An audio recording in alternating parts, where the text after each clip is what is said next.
You know how like we're taught to cleanse? Deworming, please elaborate. Is that something to incorporate in health? I think it really does. I think this is a good thing you bring this up. It really does depend where you are. We were deworming and we still recommend deworming back home, right? Because we are very exposed to different parasites and whatnot, right? So that's very true. We were dewormed like a couple times a year, and rightly so, right? Now, here in the States, it depends where you are. I have some patients who live in very rural areas.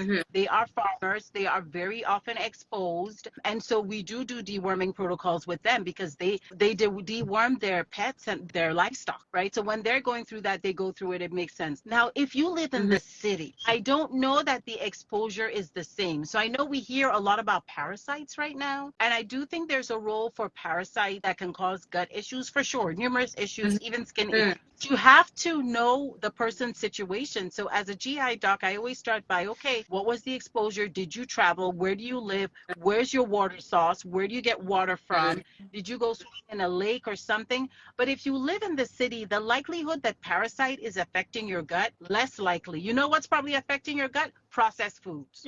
So yeah, there's a role for deworming in certain people, certain conditions and populations. It really all just depends on where you live and where you're from. But back home, we still do it, and I think it's right we do it because we are Yeah, exposed. no, Yeah.